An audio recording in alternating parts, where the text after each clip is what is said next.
You're listening to the Future Tech Health Podcast with Richard Jacobs. Until I reached age 40, I never realized the obvious, that we all have medical issues, or we at least have a family member or close relation that had, has, or will have them in the future. Medicine and biological systems are the final frontier. Until we've conquered death, figured out how life began, cured cancer, and understood our purpose in the universe, there's a heck of a lot to talk about when it comes to our health. Future Tech Health means I'll be covering futuristic topics that are actually already in clinical trials, or even starting to appear on shelves or by prescription, or available for your own use. We dive deep into stem cells, CRISPR-Cas9, the science of sleep, epigenetics, medical testing, cancer, ketogenic diets, stem cells, aging, regenerative medicine, and more. My goal for you, the listener, is to learn from these podcasts. You may very well learn something that may change the course of your life for the better, steer you towards a new career, or give you insight into addressing a serious medical problem. Remember, however, this podcast and its content is informational in nature only. No medical, tax, legal, financial, or psychological advice is being given. If you enjoy the podcast, please listen, subscribe, like, and share it with friends. Thank you. Hello, this is Richard Jacobs with the Future Tech and Future Tech Health Podcast. I have Guru Banavar, Viome's Chief Technology Officer, and the company is Viome. It's like Biome, but with a V. So, Guru, thanks for coming. You bet, Richard. Yeah. So, well, first of all, Viome itself. I know we've spoken to two people at Viome before, but in your own words, what's the mission of Viome? What are you guys about? Viome is about eliminating chronic illness. And we think that the way to do that is to first understand the gene expression within your biology and use the best available food and supplements to help get your gene expression to a healthy, long-term, preventative kind of a state for you as an individual, meaning personalized, as opposed to just doing a one-size-fits-all for everybody. Rich, does that make sense? Can you hear me? Yeah, no, that makes total sense. I was going to joke and say, food and supplements are a lot better than trying to knock out my Krispy Kreme gene, to prevent me from eating that. It's a much more natural way. Yeah, we think doing this in a natural way, going back to sort of the basics and getting totally connected with the right kinds of foods and maybe even turning into some of those foods into supplements and food extracts, including all the changes that that are required for your most interesting and important organ, which is the gut microbiome. That's what we think we should be doing. And the reason we picked, of course, the gut microbiome is probably pretty clear to many of your listeners that the gut microbiome is the most important and known as the second brain. It's the most important organ that drives many of the chronic illnesses that we've been seeing especially in the developed world in the last few decades. There's been a tremendous increase in the number of people who have chronic illness. Pretty much everybody around you, if you look around, every other person probably has some kind of chronic illness, whether it is some kind of an autoimmune disease or some kind of metabolic or neurological or, one of those many different types of things, including cancer, right? All of these are chronic diseases that everybody suffers from. And we think it's because sort of the pendulum swung too far in the Industrial Revolution where, we started kind of going after the microbes, all microbes, even though we meant to only handle infectious diseases. We literally, had antibiotics and we had all kinds of antimicrobial, liquids and sprays and what have you everywhere around us. And so we basically demolished the microbiome inside our own bellies.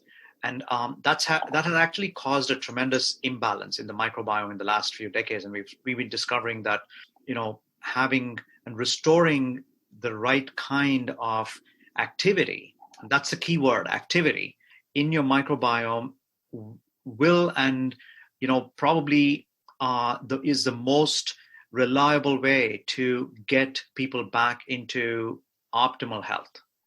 Well, the difficulty is, from what I've read and seen, everyone's microbiome is different. No one's really sure how different. But how do you know what someone's healthy state was versus their current dysbiosis, and how do you restore them to a healthy state? How do you figure that out? Yeah, so the way to figure it out is through a lot of data, right? So what we do, and this is my job in Biome. So I am very, intimately familiar with all of the data we get. Plus, I'm also very passionate about how to use data to understand what goes on in very complex, large systems like the microbiome.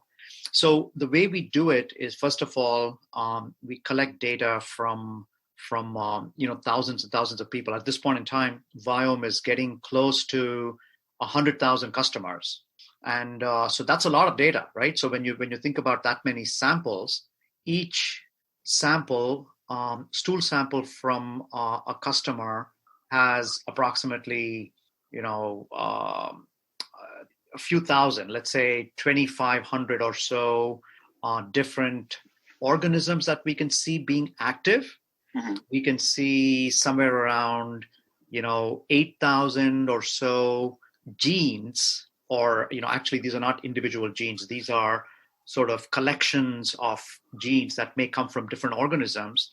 So these are clusters. So we see 8,000 or so clusters of such genes that are active in the microbiome. And those kind of represent functions that are happening in your microbiome, such as, for example, the production of certain metabolites can be considered a function.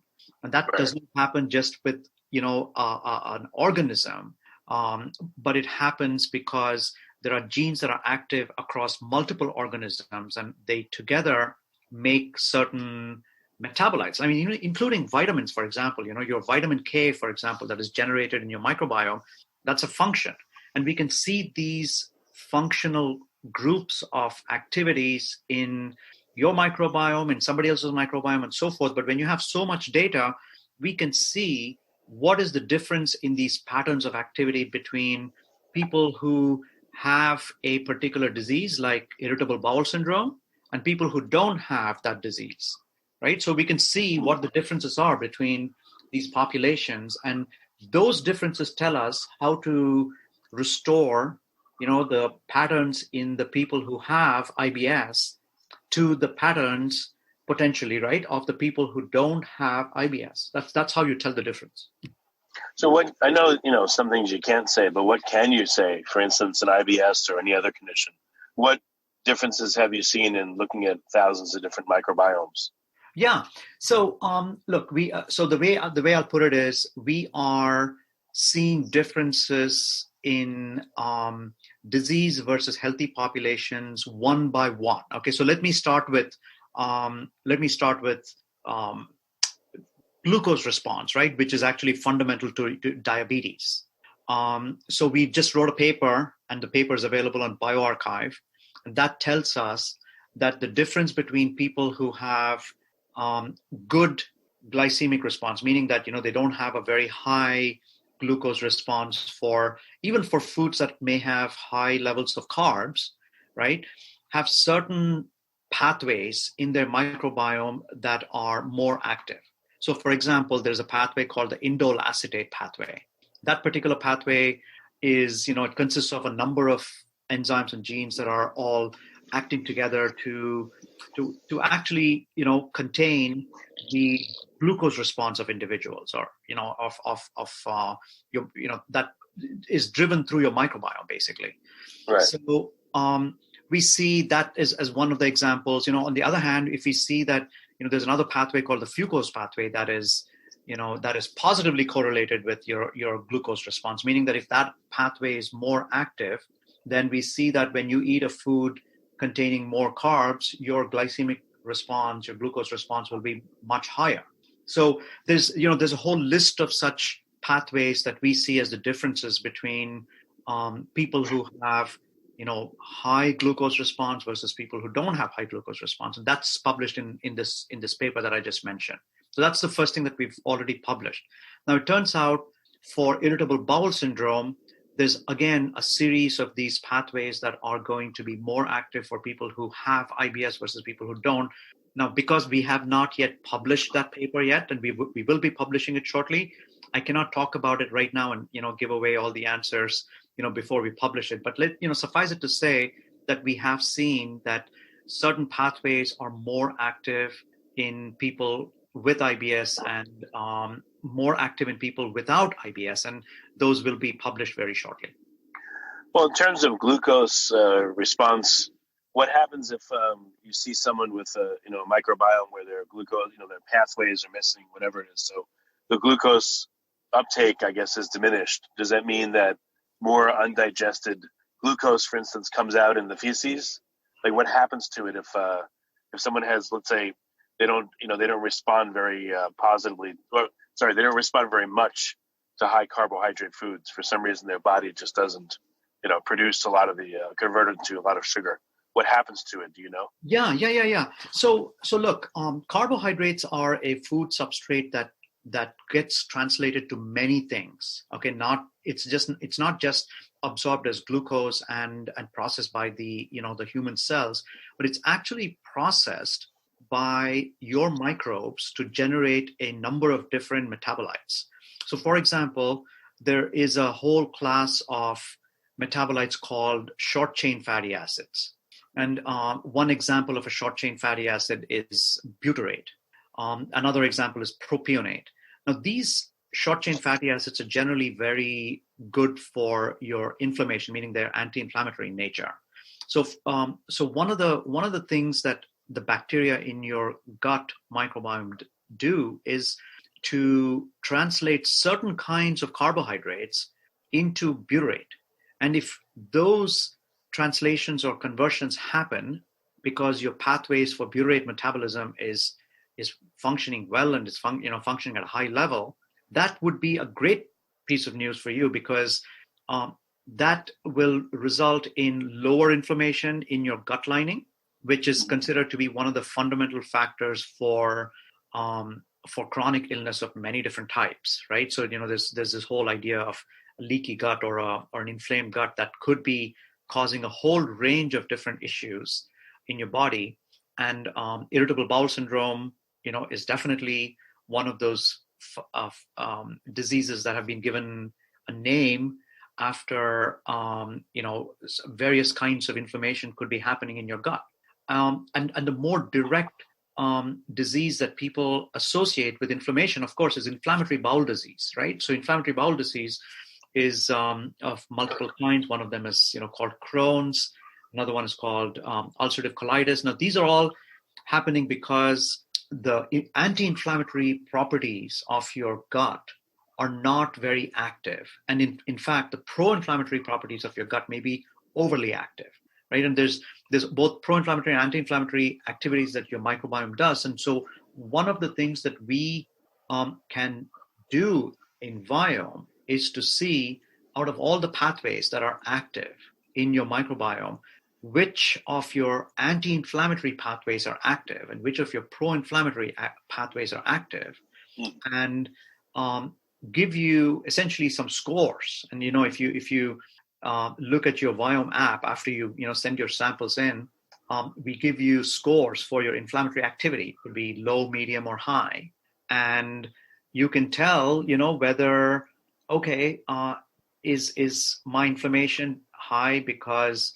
all of my pro-inflammatory pathways like LPS, for example, or anti-inflammatory pathways like butyrate, all of these are in a certain combination, because these are all sort of combined together to give you your inflammatory score. And right. and so what we end up doing is we use all of these pathway scores to determine what are the foods you should be eating so that you can turn on or turn off the appropriate pathways. So, if you see that there's some substrate that if you eat more of, you can increase the anti-inflammatory pathways, then we propose that as recommend that for you as an individual. And the idea is that if you do follow those recommendations over time, you should be seeing an improvement in the inflammatory activity of your gut. So that's kind of the whole series of reasoning that we do in our Right. AI system. So is the appearance or lack of pathways, does that correlate downstream with which species will appear or won't appear in the gut in large amounts or small amounts? Meaning there's no food for subsequent species, so they're not present? So, Rich, I wanna just state that looking at species or strains is not actually the best way to look at your microbiome. And even though 99% of the literature in this field has been looking at taxa, meaning species and genera, genus, or strains, that's actually not a good way because these species or these bacteria are just arbitrary collections of genes, right? Each, bacteria typically have about 3,000 genes each, but it turns out that multiple bacteria can have the same genes, meaning that, bacteria A and bacteria B can both have anti-inflammatory genes or pro-inflammatory genes. So just because bacteria A is active doesn't mean that it always has an anti-inflammatory effect on you. Or bacteria B is active doesn't mean that it always has a pro-inflammatory effect on you. It can be the other way around, because both bacteria may have genes and pathways that have either pro-inflammatory or anti-inflammatory. So what is important is to look at the genes themselves and the activity of the genes themselves that underlies these organisms. And that's what we do at Biome. We look at all of your genes and we say which genes are active regardless of which organism it comes from.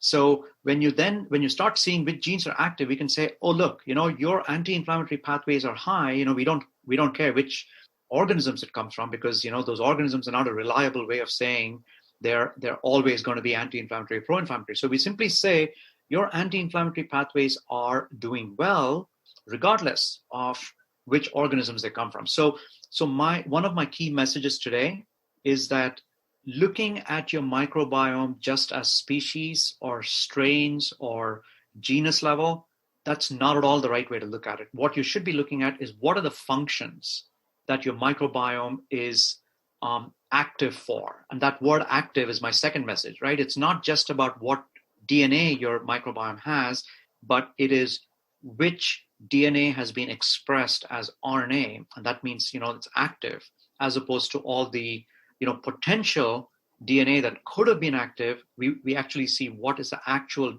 RNA that is active, independent of which organism it came from. And that's kind of how we compute all of these scores that we show you in your Viome app, if you get it. Yeah, I get it. So then, regardless of the mechanism, you've seen that, eating X versus not eating X, include Jerusalem artichokes and avocados in your diet, that will change these pathways. You have seen a definite correlation. Different food causes different pathway expression. Oh, absolutely. And it's not just us. We have literally thousands of literature points, which we also see and always take into account in our scoring formulation for each of these pathways. We see what kinds of literature support from all of the other scientists that have been working in this area has already shown us, and we incorporate all of those into our algorithms, or think of them as sort of decision trees or AI algorithms that we've implemented within the Biome system. Well, it's nice. It's a different way to look at it. Like you said, 99% of the literature out there talks about just species and from a taxa approach. So you're looking at a pathway approach. Yeah. Any sense of how much of a given food or the absence of a food will affect these pathways, and how long it takes, and how much of a change that can occur over time? Yeah. So this is, you're hitting now on some of the new clinical studies that we're doing. So one of the, actually there's multiple studies that we're currently doing with many partners where we are doing longitudinal analysis of your microbiome. So for example, we can get a sample of your microbiome every week for 10 weeks or 12 weeks and see what are the changes that happens when you follow the diet that we have recommended to you. And this is one of the ongoing studies we have right now. Another study we have is looking at how to capture the inflammation that, or inflammatory activities that changes, especially for people who have chronic inflammatory diseases like IBD I was telling you about earlier, right? So, what happens in IBD, as just to give you a very concrete example, is that, once you start suffering from IBD, it never really goes away, right? So you have to continuously manage it by eating the right foods or taking medication. Unfortunately, the traditional medicine asks you to take a lot of very strong medicines like biologics, and these biologics can have lots of side effects and what have you. But what we are trying to sort of figure out is, can you control and can you manage a low level of inflammation in your gut just by eating the right foods? And in order to do that, some of the studies that we're doing right now are essentially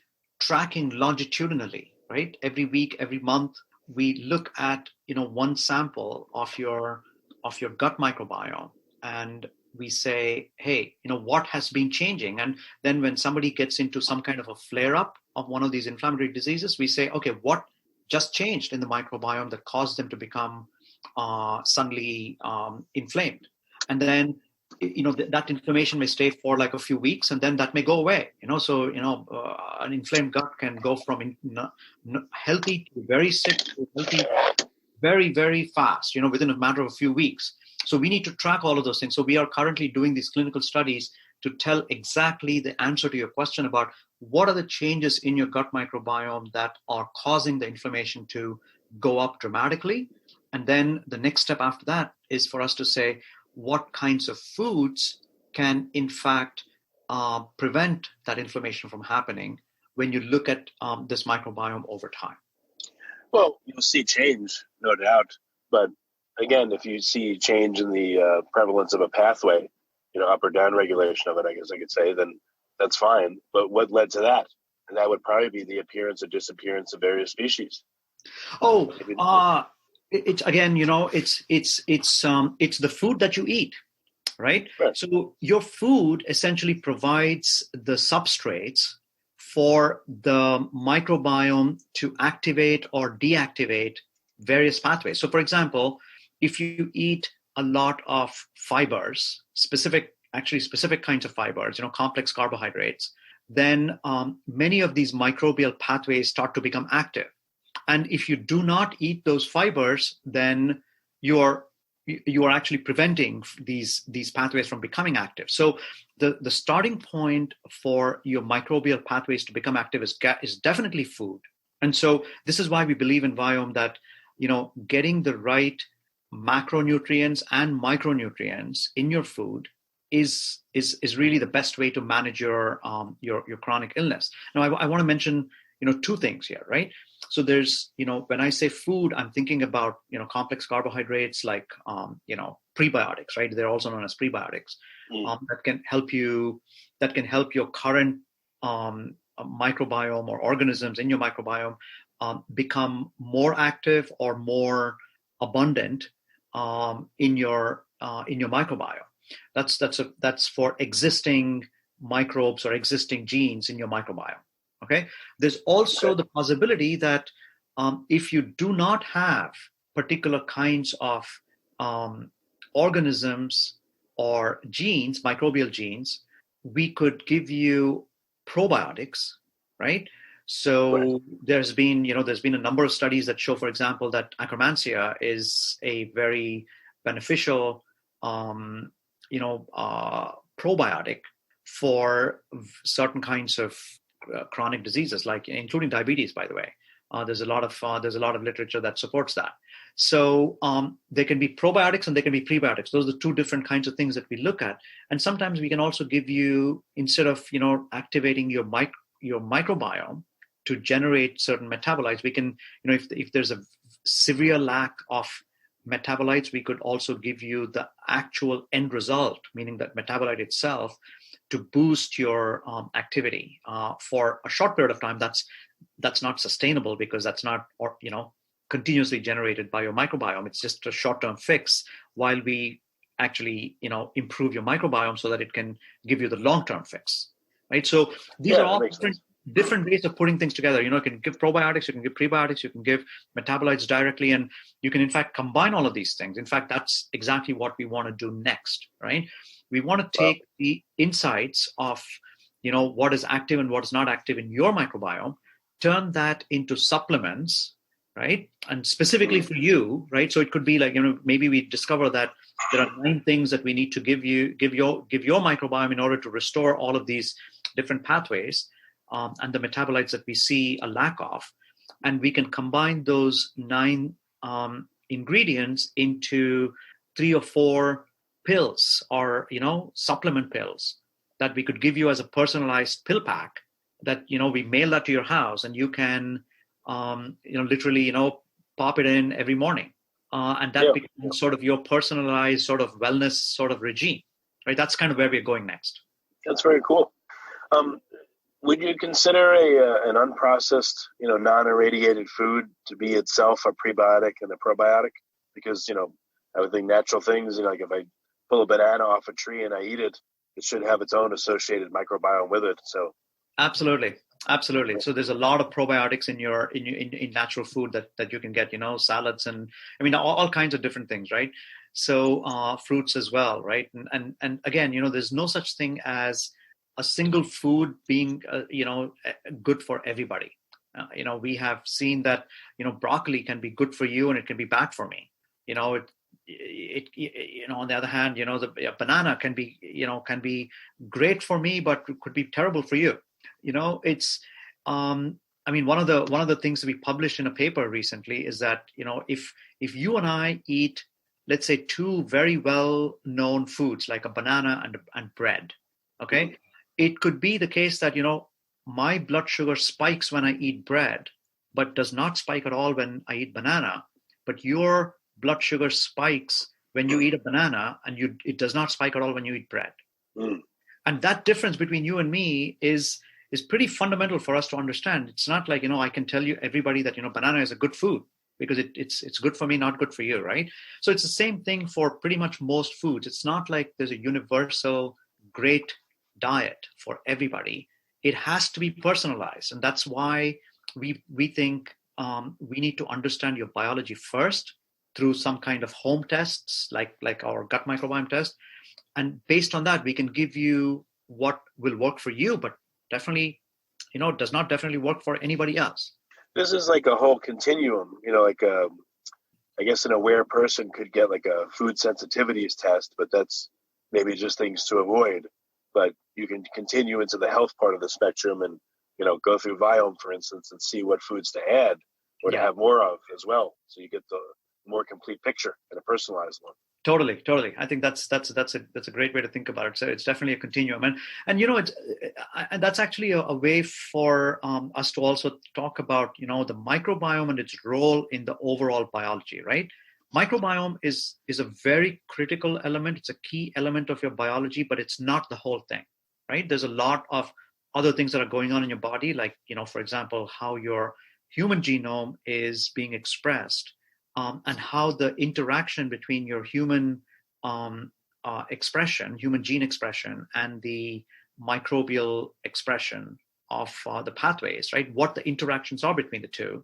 And that interaction, in fact, causes the main sort of personal, biological issues or health that you experience. So what we thought in Viome is, of course, that the microbiome is a great place to start, and we've made a lot of progress with that.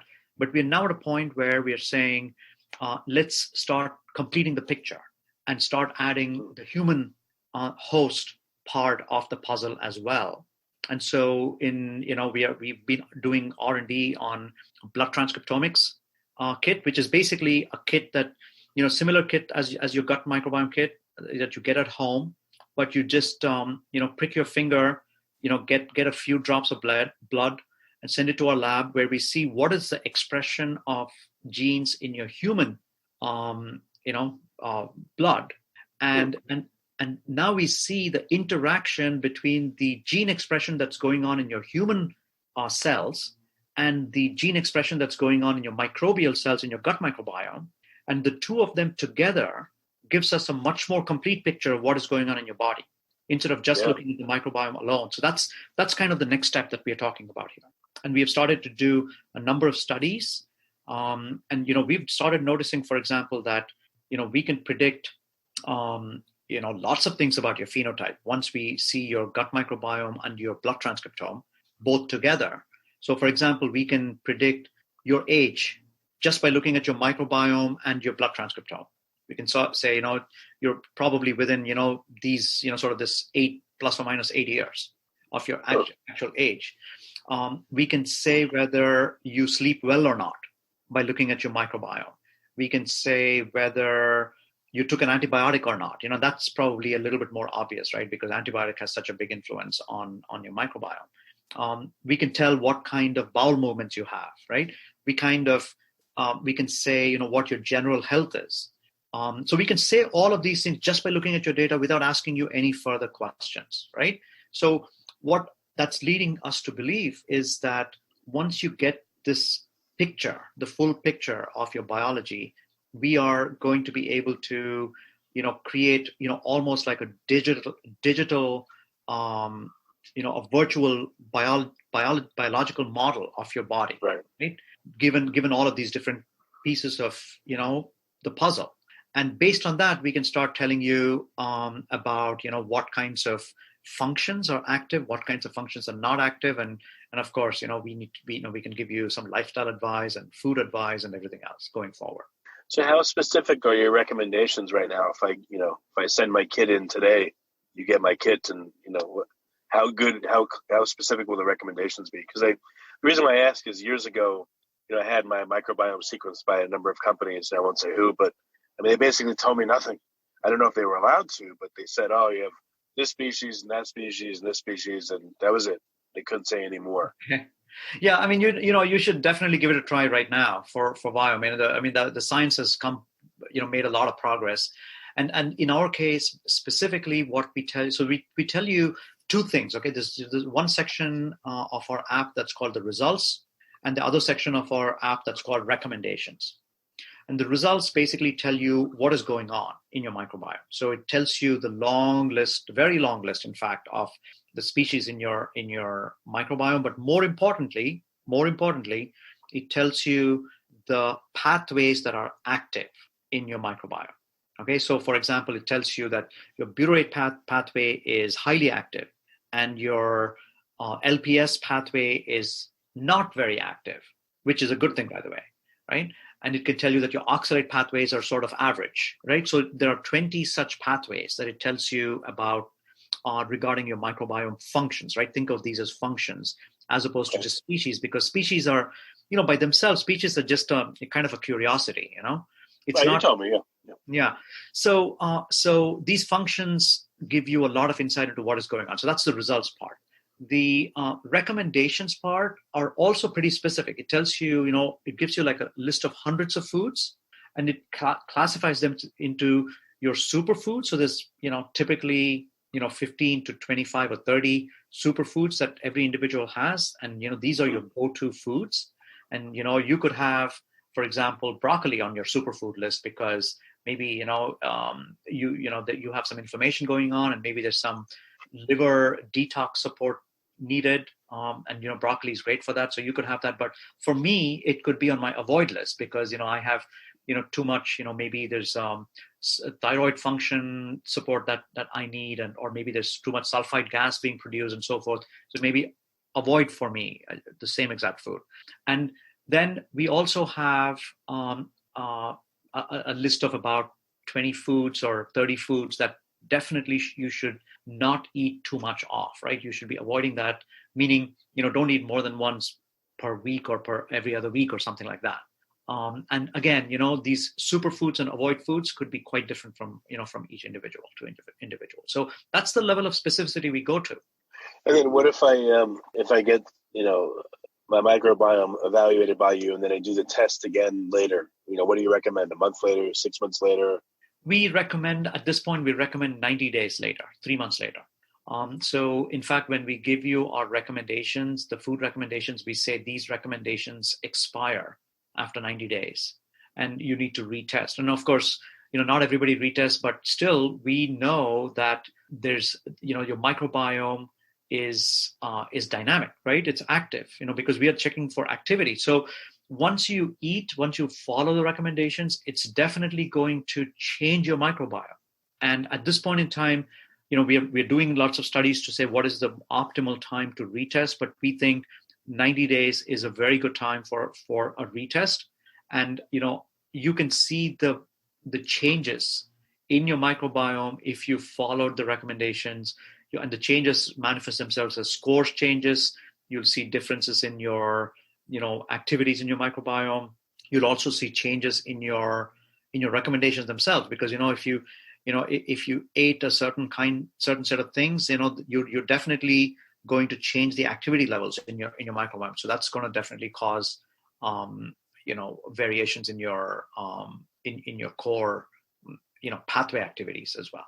Okay, very good.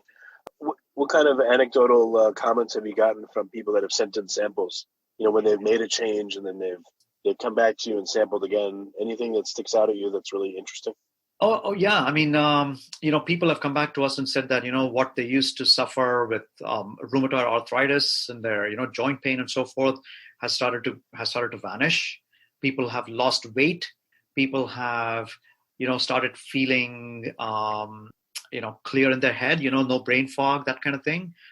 People have started to sleep better. I mean, there's actually a whole video on our website about, customers of Viome who have come back to us with, these kinds of testimonials. We also are doing systematic studies, right? Not just anecdotes, but we are doing systematic studies where we see the sort of the consistent and, repeatable kind of changes that happen in the microbiome and therefore in the phenotypes, right? All the symptoms and, lifestyle factors that people care about.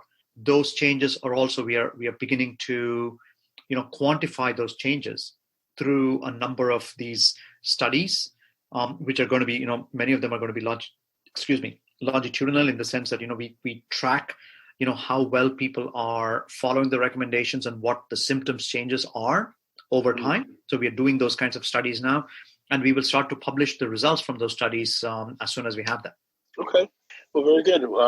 What's the best way for people to, first of all, find out what services you offer, to get a kit, maybe to read papers that you're putting out? What do you recommend? Just go to Viome.com and we put all our, first of all, our kits are, $149 at this point in time. And many times there are sales that, bring it down to $129. So it should be, something that everybody should be doing in my mind. And in our website, there's also a science section. And if you go to the science section, there's, a lot of information about the fundamentals of, foundations on which we build our recommendations. If you're interested in the papers, you can just go to Google and you can type in my name, Guru Banavar, for example, or you can simply say Viome and metatranscriptomics, which is the technology that we use and the science that we use, and you will see our published papers. Some of them are published in peer-reviewed journals. Others are on pre-print servers like bioRxiv, and you'll see all of these things. And obviously, you can respond directly on these websites, on these online sites. And if you do so, we will be happy to, respond to your comments anytime. All right, that's great. Well, Guru, thank you for all that you do, and I appreciate you coming on the podcast. Thank you very much, Rich. This was a pleasure.